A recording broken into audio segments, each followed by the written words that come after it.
जय श्री श्याम साथियों, कैसे हैं आप सब। स्वागत है आपका एक बार फिर आपके अपने YouTube channel Shri Shyam classes में। जी हाँ साथियों, स्वास्थ्य की थोड़ी जो टेंशन थी उसकी वजह से क्लास प्रॉपर नहीं आ पा रही थी साथियों। अब थोड़ा स्वास्थ्य ठीक है तो अब एक बार फिर अपन शुरू कर रहे हैं अपने बुद्धि। पांचवी क्लास आज आपके सामने आ रही है साथियों। पांचवी क्लास है, 4 क्लासेस पहले हो चुकी है, प्लेलिस्ट अलग से बनी हुई है, वहां जाकर के आप देख सकते हैं। शिक्षा मनोविज्ञान नाम से प्लेलिस्ट बनी हुई है। और अगर आपको टीचिंग मेथड पढ़नी है तो टीचिंग मेथड भी चल रही है। और आपको नवाचार पढ़ने साथियों तो शैक्षिक परिदृश्य के नाम से प्लेलिस्ट बनी, वहां पर पूरे नवाचार हो चुके हैं। तो ये बुद्धि की बात करेंगे, बुद्धि के साथ साथ बुद्धि के प्रकार भी पढ़ेंगे और बुद्धि के सिद्धांत भी पढ़ेंगे साथियों। तो चलिए शुरू करते हैं आज की क्लास। साथियों पहली बार अगर आप हमारे चैनल पर जुड़ रहे हो तो चैनल को सब्सक्राइब जरूर कर लीजिएगा। इस प्रकार से यहाँ पर साथियों पढ़ाया जाएगा। देखिएगा बुद्धि किसे कहते हैं। बुद्धि की अगर बात करें, बुद्धि किसे कहेंगे साथियों। बुद्धि किसे कहते हैं। बुद्धि व्यक्ति की एक जन्मजात शक्ति है। क्या है? जन्मजात शक्ति है, जन्म से मिलती है साथियों। एवं मानसिक योग्यता है। एवं क्या है? मानसिक योग्यता है जो व्यक्ति को समायोजन, समायोजन मतलब एडजस्टमेंट, कहीं पे भी कैसा भी माहौल है वहां अगर आप एडजस्टमेंट कर रहे हो तो आप बुद्धि काम में ले रहे हो। समस्या के समाधान में अचानक से चल रहे हो, चलते चलते शाम तक गया तो उस समस्या से कैसे समाधान प्राप्त करना है वो आपकी बुद्धि तय करती है। तर्क वितर्क, जो आप बातचीत करते हो, जो आप रीजनिंग के सवाल सॉल्व करते हो, वो तर्क वितर्क की क्षमता प्रदान करने वाली जो है वही क्या कहलाएगी? आपके बुद्धि कहलाएगी। परिभाषा कोई नहीं पूछता, बस अपने को याद रखना है कि कोई भी किसी भी प्रकार की समस्या को सॉल्व करने के लिए जो अपन माइंड लगाते हैं वही क्या है? बुद्धि है साथियों। परिभाषाएं अलग अलग है। वुडवर्थ, ध्यान रखना साथियों, एक बात हमेशा मैंने पहले भी कही है कि वुडवर्थ जो है इसने जितने भी परिभाषाएं अलग अलग दी है उन सब में वुडवर्थ दो वे है तो इन्होंने एक ऐसा शब्द चुना है जो हर परिभाषा में एक जैसा है। बुद्धि से तात्पर्य योग्यता को प्राप्त करने की योग्यता, तो यानी योग्यता प्राप्त करने की योग्यता। देखिए 2 बार योग्यता आ गया तो ये परिभाषा किसने दी है? वुडवर्थ ने दी है। हर एक चैप्टर में मैंने बताया है कि वुडवर्थ ने ऐसी परिभाषाएं दी है जहां पर उसकी परिभाषा में 2 शब्द एक जैसे आएंगे। तो वुडवर्थ ने कहा योग्यता की योग्यता प्राप्त करना। अगला देखिएगा थॉर्नडाइक। थॉर्नडाइक ने क्या कहा है साथियों? बात करें थॉर्नडाइक ने कहा है बुद्धि से तात्पर्य पूर्व अनुभवों का लाभ उठाने की योग्यता है। अर्थात पूर्व अनुभवों की बात कौन कर रहा है? थॉर्नडाइक कर रहा है। बुद्धि क्या है? पुराने जो आपके एक्सपीरियंस है उनका फायदा उठाते हुए आप आगे की तरफ बढ़ो। पिछली भर्ती में कोई कमी करी आपने, कोई लापरवाही बरती पिछली रीट मेंस में, तो उस लापरवाही का फायदा उठाओ, उस एक्सपीरियंस का फायदा उठा के इस भर्ती में साथियों आपको लापरवाही ना बरते। क्या गलती पहले करिए, उस गलती से सुधार प्राप्त करने के बारे में किसने कहा है? थॉर्नडाइक ने कहा है। स्पीयरमैन, बुद्धि तार्किक चिंतन है। तार्किक चिंतन का मतलब क्या होता है साथियों? तार्किक यानी तर्क आधारित है। तो स्पीयरमैन क्या होता है? जो आपके गाड़ी के पार्ट्स वगैरह रिपेयर करता है। तो रिपेयर करना यानी कि तार्किक चिंतन के बारे में किसने कहा है? स्पीयरमैन ने कहा है कि बुद्धि क्या है? तार्किक चिंतन है, सोचने समझने की शक्ति है। बट बुद्धि से तात्पर्य अच्छी तरह से निर्णय लेने, समझने एवं तर्क करने की योग्यता है। तो देखो बर्ट मतलब बैट हाथ में आने के बाद अच्छी तरह से समझकर तर्क करते हैं। बैट जो क्रिकेट वाला आता है आपके जैसे हाथ में आता है तो आप क्या करते हो? सोचते हो, समझते हो, फिर बैटिंग करते हो, ऐसे उल फिलहाल शॉट नहीं मारते। तो बर्ट ने कहा सोचने समझने की, अच्छी तरह से समझने करने के और तर्क करने के बारे में कौन कहता है? बर्ट कहता है। टर्मन, साथियों ये टर्मन वाला सवाल आ भी रखा है एग्जाम में। एक सवाल परिभाषा पूछेंगे आपसे। बुद्धि अमूर्त विचारों के बारे में सोचने की योग्यता है। तो अमूर्त विचार कौन करता है साथियों? टर्मन करता है। टर्मन ने क्या करा है? अमूर्त विचार के बारे में बात करी है। देखिएगा वुडवर्थ ने योग्यता की बात करी है, थॉर्नडाइक ने पूर्व अनुभव की बात करी है, स्पीयरमैन ने तार्किक चिंतन की बात करी है, बर्ट ने अच्छी तरह से समझकर तर्क करने की बात करी है, टर्मन ने क्या करा है? अमूर्त विचारों को योग्यता के बारे में बात की है साथियों। रोस क्या कहता है? नवीन परिस्थितियों से चेतन अनुकूलन ही बुद्धि है। रोज नवीन परिस्थितियां आती है। रोज यानी रोज नवीन परिस्थितियां आती है। तो नवीन के बारे में बात किसने करी है? आपके रोस ने करी है साथियों। 6 परिभाषा मैंने मोस्ट लिखी है, परिभाषा और भी है किताबों में लेकिन मेरे नोट्स में, और यही अगर नोट्स आपको चाहिए साथियों तो आप 8890620764 नंबर पर मैसेज कर सकते हैं, आपको नोट्स उपलब्ध करवा दिए जाएंगे साथियों। बुद्धि की विशेषताएं क्या है? बुद्धि जन्मजात होती है। बुद्धि क्या होती है? जन्म से हमें प्राप्त होती है। बुद्धि पर वंशानुक्रम और वातावरण का प्रभाव पड़ता है। माता पिता कैसे हैं उनका फर्क बच्चे के ऊपर पड़ेगा ही पड़ेगा। दादा दादी कई कहते हैं ना कि दादाजी पे गया है या हाइट बढ़ गई, तो बुद्धि भी साथियों पूरा का पूरा फर्क किस पे पड़ता है, वंशानुक्रम, जिस इन्वायरमेंटल में वो रहता है उसका फर्क जरूर पड़ता है। बुद्धि का विकास जन्म से लगभग किशोर अवस्था के मध्य काल तक होता है। ऐसा नहीं कि किशोर अवस्था के बाद में बुद्धि बढ़ती है साथियों, मेन जो बुद्धि का विकास होता है ना, जन्म से लेकर के किशोर अवस्था के मध्य काल तक ही होगा। जन्म से किशोर अवस्था के मध्य काल तक ही बुद्धि का विकास होता है, उसके बाद में बुद्धि का विकास नहीं हो पाता है। बुद्धि का तीव्र विकास कहाँ होता है साथियों, शैशवावस्था में होता है। मोस्ट इंपॉर्टेंट है ये पूरी की पूरी लाइन है साथियों। बुद्धि का तीव्र यानी बहुत तेज गति से जो विकास होता है ना, वो कहां पर होगा, शैशवावस्था में होता है। बुद्धि का सर्वाधिक विकास कब होता है, किशोर अवस्था में, जब बच्चा घर से थोड़ा बाहर निकलता है 10, 11, 12 की एज में, तब उसको पता चलता है कि कहां पर कैसे किससे क्या डील करनी है। बुद्धि लिंग भेद नहीं करती है, लड़के और लड़कियों दोनों में बुद्धि बराबर रहती है। बुद्धि पूर्व अनुभवों से लाभ उठाने की योग्यता है। पूर्व अनुभवों से लाभ उठाने की योग्यता के बारे में किसने कहा, थॉर्नडाइक ने कहा है बुद्धि को। बुद्धि अमूर्त चिंतन करने की योग्यता ही बुद्धि है। अमूर्त चिंतन का मतलब मूर्त तो हो गया जो सामने है, जैसे अगर आप मेरे सामने हो तो मैं कहूं कि ये मूर्त चिंतन है। अमूर्त का मतलब पीछे की तरफ, फोन के अंदर हो, मैं सोचूं आप क्या पढ़ रहे होंगे, क्या देख रहे होंगे, क्या कर रहे होंगे, तो वो अमूर्त चिंतन है। किशोर अवस्था तक बुद्धि का लंबवत विकास तथा बाद में क्षैतिज विकास, यानी किशोर अवस्था तक तो बुद्धि ऐसे चलती है, विकास ऐसे होता है, फिर लास्ट में ऐसा होता है क्षैतिज। लास्ट में क्या होगा, क्षैतिज विकास होता है साथियों। थॉर्नडाइक व गेरेट के अनुसार बुद्धि 3 प्रकार की होती है साथियों, ध्यान देना। थॉर्नडाइक व गेरेट के अनुसार बुद्धि कितनी प्रकार की होगी, 3 प्रकार की। पहली बुद्धि मूर्त, इस बुद्धि का संबंध यंत्र एवं मशीनों से होता है। यंत्र एवं मशीनों से जो होता है बुद्धि, वो कौन सी है, मूर्त है। एक इंजीनियर और मैकेनिक में किस प्रकार की बुद्धि होती है, मूर्त बुद्धि होती है साथियों। सवाल किस प्रकार से बनेगा कि राम है या श्याम है, ये अपने गैरेज में गाड़ी को सही कर रहे हैं। गाड़ी को सही करते करते वो सवाल को बड़ा बनाने की कोशिश करेंगे कि वो गाड़ी को सही कर रहे हैं, गाड़ी हद से ज्यादा खराब होगी, लेकिन वो किसी ना किसी प्रकार से जोड़ तोड़ करके उसके इंजन को सही कर देते हैं। तो ये किस प्रकार की बुद्धि है, क्या ये मूर्त बुद्धि है, क्या अमूर्त बुद्धि है? तो आप क्या जवाब दोगे, मैकेनिक है, इंजीनियर है, तो ये कौन सी बुद्धि है, मूर्त बुद्धि है। अगली है अमूर्त बुद्धि, इस बुद्धि का संबंध पुस्तकीय ज्ञान से होता है। शिक्षक एवं प्रतिभाशाली छात्र जो होते हैं उनके अंदर ये वाली बुद्धि पाई जाती है। अमूर्त बुद्धि किस में पाई जाएगी, टीचर्स वगैरह में पाई जाएगी, पुस्तकीय ज्ञान में। और यंत्र एवं मशीनों से संबंध है वो किसका है, मूर्त बुद्धि का है साथियों।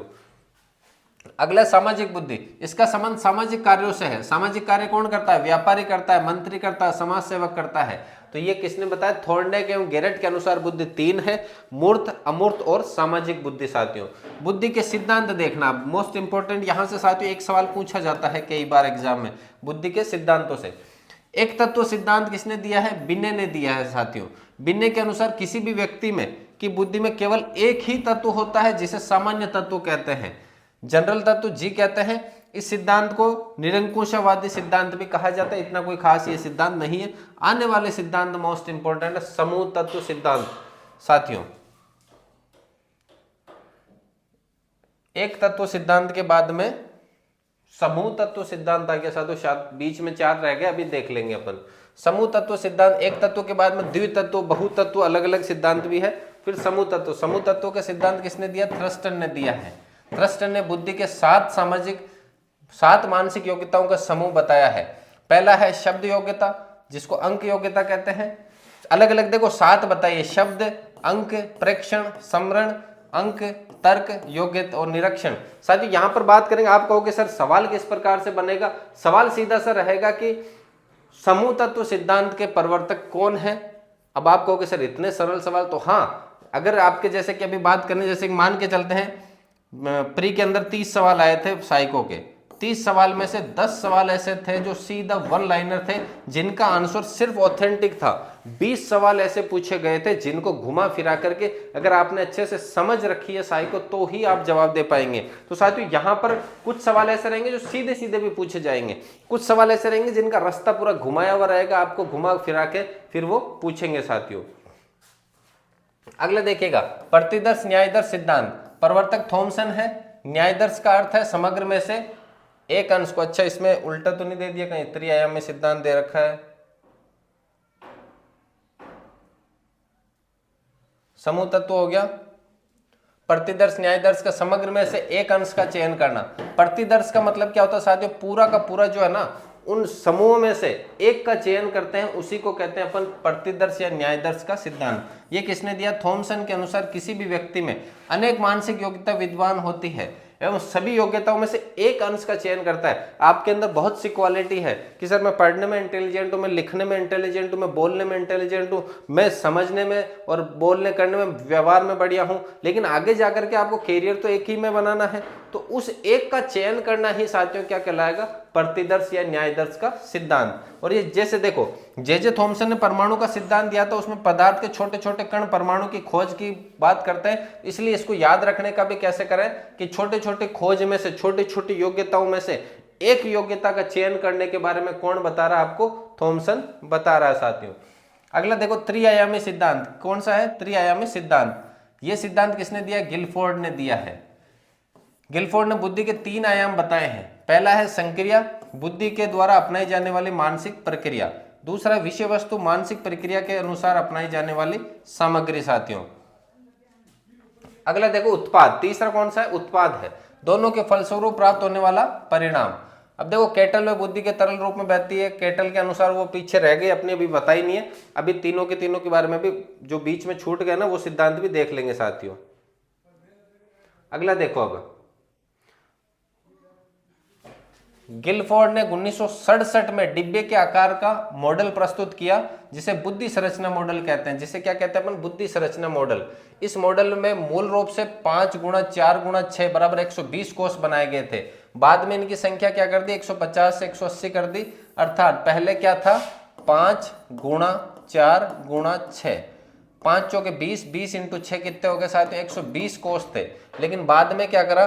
5 की जगह 6 कर दिया, 4 की जगह 5 करा और इसको 6 का 6, 6 पंजे 30, 30 इंटू 6, 180 कोष बना दिए गए इसमें बाद में। संक्रिया के भेद, मूल्यांकन, स्मृति, अपसारी चिंतन। अपसारी का मतलब होता है साथियों, अपसारी और अभिसारी 2 चिंतन होते हैं। मैं कह दूं आपको कि अभी मैंने जस्ट बताया, थॉर्नडाइक ने जो परिभाषा दी वो किसके आधार पे दी? पूर्व अनुभवों के आधार पे दी। ये तो है आपका अभिसारी, जिसमें आप फिक्स एक उत्तर होता है। फिर मैं पूछूं थॉर्नडाइक ने पूर्व अनुभवों के आधार पे ही क्यों परिभाषा दी, तो ये क्यों का जो जवाब होता है थोड़ा विस्तृत होता है। वो अपसारी यानी बड़ा वाला चिंतन, अभिसारी मतलब छोटा वाला चिंतन होता है साथियों। अभिलेखन, लिखने वाले संज्ञान यानी कि चारों ओर का ज्ञान। विषय वस्तु के भेद साथियों, दृष्टि, श्रवण, सांकेतिक, शाब्दिक और व्यवहार पूर्वक। उत्पाद के भेद कौन से? इकाई, श्रेणियां, संबंध, प्रणालियां और रूपांतरण। अब आप कहोगे सर इसमें से सवाल किस प्रकार का बनेगा? सवाल साथियों ये पूछा हुआ है एग्जाम में कि गिलफोर्ड के मॉडल के अनुसार जो कोष बनाए हैं, बुद्धि संरचना मॉडल जो प्रस्तुत किया है उसमें कितने कोष है? 120 कोष है। बाद में कितने कोष कर दिए गए? 180 कोष कर दिए गए साथियों। ये पूछा हुआ सवाल है एग्जैक्ट यहां पर। बुद्धि संरचना मॉडल किसने दिया है? गिलफोर्ड ने दिया है।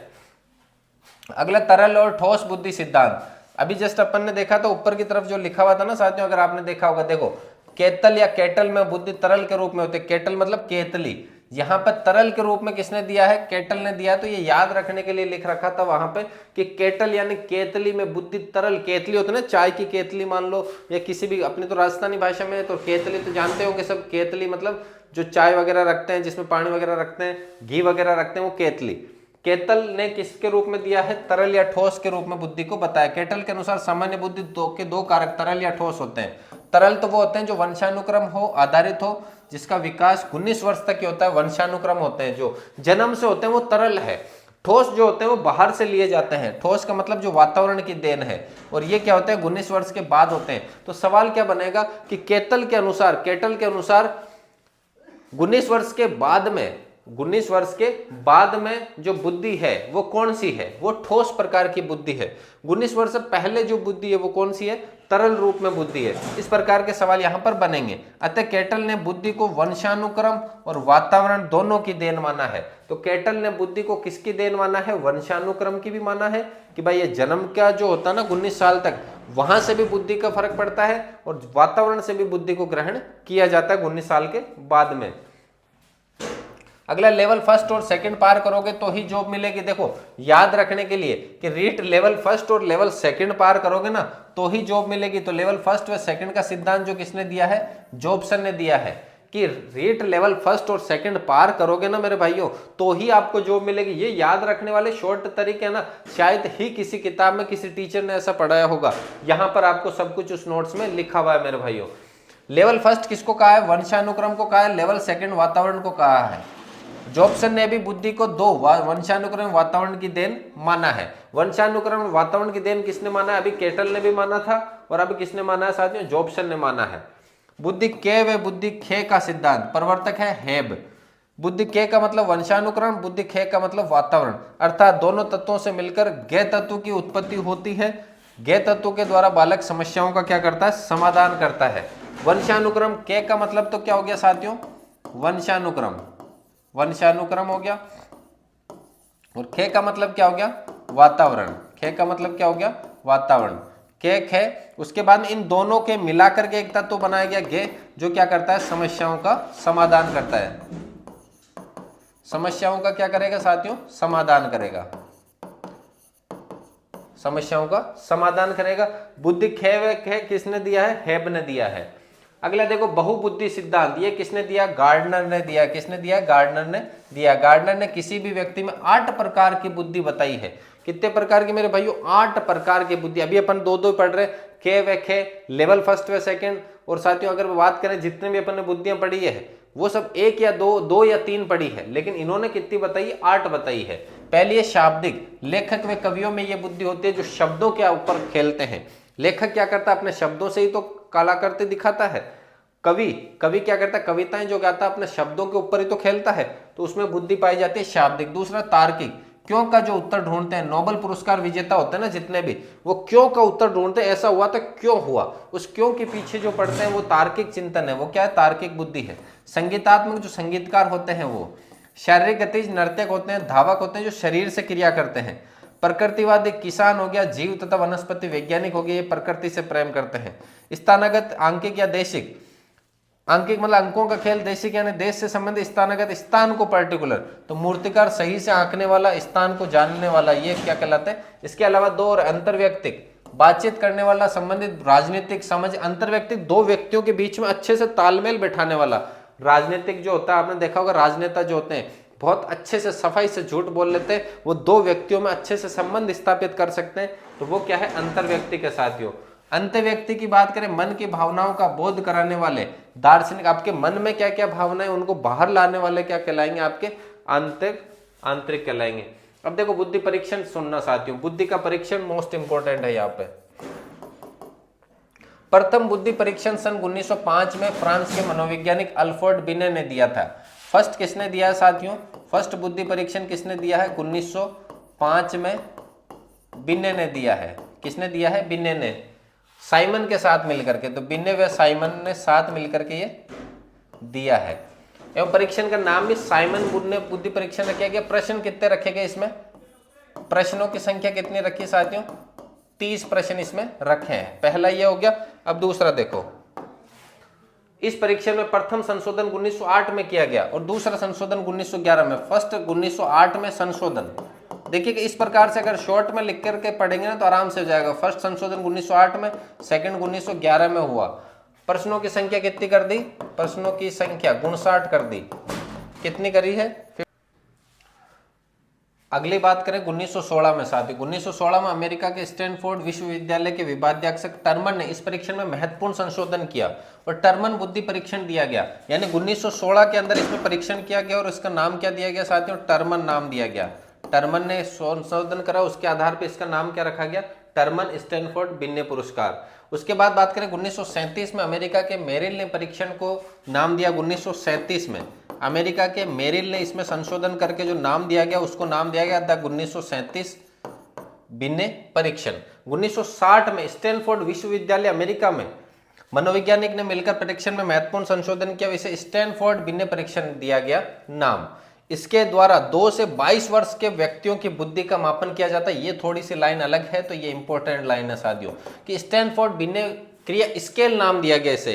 स्टैनफोर्ड बिन्ने क्रिया स्केल, इसके अंदर 2 से 22 वर्ष के बच्चों का अध्ययन किया जाता है। यदि किसी परीक्षण के साथ स्केल अथवा बैटरी शब्द का प्रयोग किया जाए तो इस परीक्षण में एक मुख्य नियम और अन्य उप नियम दिए गए हैं। अगर बैटरी और स्केल नाम साथ में जुड़ा हो तो ये थोड़ी अलग जानकारी है अपने नोट से अलग से साथियों, कि बैटरी और स्केल नाम अगर जुड़ा हुआ है उस नियम के साथ में तो याद रखना उस नियम के उपनियम भी होते हैं साथियों। अगला देखिएगा, भारत में सन 1922 में राइस ने प्रथम भारतीय बुद्धि परीक्षण का निर्माण किया जिसे हिंदुस्तानी बिन्ने साइमन परीक्षण कहा गया। लाहौर कॉलेज, जो पहले भारत और पाकिस्तान एक ही था, उस समय लाहौर कॉलेज में भारत में 1922 में राइस नामक वैज्ञानिक ने प्रथम भारतीय बुद्धि परीक्षण दिया गया जिसे नाम दिया हिंदुस्तानी बिन्ने साइमन परीक्षण। साथियों बुद्धि परीक्षण के दो भेद होते हैं, कितने भेद होंगे? दो भेद होंगे साथियों। कितने भेद हो जाएंगे? दो। पहला व्यक्तिगत बुद्धि, दूसरा सामूहिक। व्यक्तिगत के अंदर तो क्या होता है, सिर्फ एक व्यक्ति के बारे में आपको बुद्धि की जांच करनी है। दूसरा सामूहिक मतलब पूरे ग्रुप की जांच करनी है। शाब्दिक यानी शब्दों से जांच करनी है, और अशाब्दिक मतलब शब्दों के अलावा उसके व्यवहार वगैरह से जांच करनी है। वही सामूहिक में शब्दों से और उसके व्यवहार वगैरह से। प्रथम व्यक्तिगत शाब्दिक बुद्धि परीक्षण 1905 में अल्फ्रेड बिन्ने ने दिया था, और अशाब्दिक बुद्धि परीक्षण का प्रयोग छोटे छोटे बच्चों, अनपढ़ व्यक्तियों, गूंगे बहरे व्यक्तियों हेतु किया जाता है। साथियों सामूहिक बुद्धि परीक्षण देखना, 1917 में अमेरिका में सैनिक, जो फर्स्ट वर्ल्ड वॉर हुआ था उसमें सैनिकों के चयन के लिए साथियों प्रथम सामूहिक शाब्दिक परीक्षण का आयोजन किया गया। इस परीक्षण में आर्मी अल्फा परीक्षण कहा जाता है। तो आर्मी अल्फा परीक्षण का संबंध किससे है? शाब्दिक या अशाब्दिक? तो ये शाब्दिक परीक्षण है, वो भी कौन सा? सामूहिक बुद्धि परीक्षण के अंतर्गत आता है अल्फा। इसके अलावा इस परीक्षण में पहली बार दो नवीन शब्दों का प्रयोग किया गया, बेसल वर्स और टर्मिनल वर्स। बहुत इंपॉर्टेंट है साथियों, बहुत बार पूछे गए सवाल है। बेसल वर्स, जिस आयु वर्ग के परीक्षण को बालक हल कर देता है उसे बेसल वर्स कहा जाता है, और जिस आयु वर्ग के परीक्षण को बालक हल नहीं कर पाता है उसे टर्मिनल वर्स कहते हैं। बेस कहां बनता है साथियों? बेस बनता है जिसका अपन सवाल सॉल्व कर देंगे, जिस आयु वर्ग के परीक्षण को बालक हल कर देता है तो बेस अच्छे से बन जाएगा। और टर्मिनेट यानी बाहर होना, अगर आप उस आयु वर्ग के परीक्षण को हल नहीं कर पाते हैं तो टर्मिनेट हो जाएंगे। टर्मिनेट मतलब बाहर होना। टर्मिनल है अपन याद रखने के लिए। बेस यानी अच्छे होंगे कब होंगे? जिस आयु वर्ग के प्रश्न को अपन सॉल्व कर देते हैं वो बेसल वर्ष है, जिसको नहीं कर पाते वो टर्मिनल वर्ष है। साथियों 1917 में अमेरिका में अनपढ़ व्यक्तियों को सैनिक को चयन है तो आर्मी बीटा दिया गया। अनपढ़ व्यक्तियों के परीक्षण किया गया, इसको अशाब्दिक नाम दिया गया। यानी अल्फा जो है ना साथियों, अल्फा परीक्षण जो है, अल्फा वाला है वो क्या है? शाब्दिक परीक्षण है। कौन सा है? शाब्दिक परीक्षण है। और ये बीटा जो दिया गया वो अशाब्दिक परीक्षण है, ये भी याद रखना है अलग से। और ये दोनों के दोनों अमेरिका में ही लागू हुए हैं। अब बुद्धि का मापन, मानसिक परीक्षण शब्द का प्रयोग किसने करा है? कैटल ने करा है। मानसिक आयु का विचार किसने दिया है? बिन्ने ने दिया है। बुद्धि लब्धि का विचार किसने दिया? टर्मन ने दिया है। 1912 में स्टर्न ने आईक्यू ज्ञात करने के लिए निम्नलिखित सूत्र दिया, मानसिक आयु बटा वास्तविक आयु। मेंटली जो आयु है, मानसिक आयु बटा वास्तविक आयु, रियल एज जो लिखते हैं अपन, MA बटा R है साथियों। CA ये लिखा हुआ वही है, लेकिन इस सूत्र से क्या हुआ, जो आपने स्टर्न ने दिया ना, उस सूत्र में क्या हुआ, आयु जो बुद्धि लब्धि वो पॉइंटों में आने लग गई। तो उस पॉइंटों को रोकने के लिए यहाँ 100 से गुणा किया गया साथियों। और ये वास्तविक जो इसका सूत्र है ये किसने दिया? टर्मन ने 1916 में दिया है। आईक्यू का मोस्ट इंपोर्टेंट, हर एग्जाम में पूछा जाता है आपके, जहां पर बुद्धि का सवाल आएगा तो वो 100% है कि यहीं से पूछा जाता है साथियों। आईक्यू बराबर मानसिक आयु बटा वास्तविक आयु गुणा 100 करेंगे साथियों। मानसिक आयु बटा वास्तविक आयु गुणा 100। यहां से सवाल किस प्रकार से पूछा जाता है कि एक बच्चा है, वो बच्चा 10 साल का है। बच्चा कितने साल का है? 10 साल का है। वास्तविक आयु कितनी है उसकी? 10 साल है, लेकिन वह 12 साल तक के बच्चे के सवाल सॉल्व कर रहा है। तो मानसिक आयु यानी माइंड उसका कितना चल रहा है? 12 साल तक का चल रहा है। तो मानसिक आयु कितनी है उसकी? 12 साल तक है।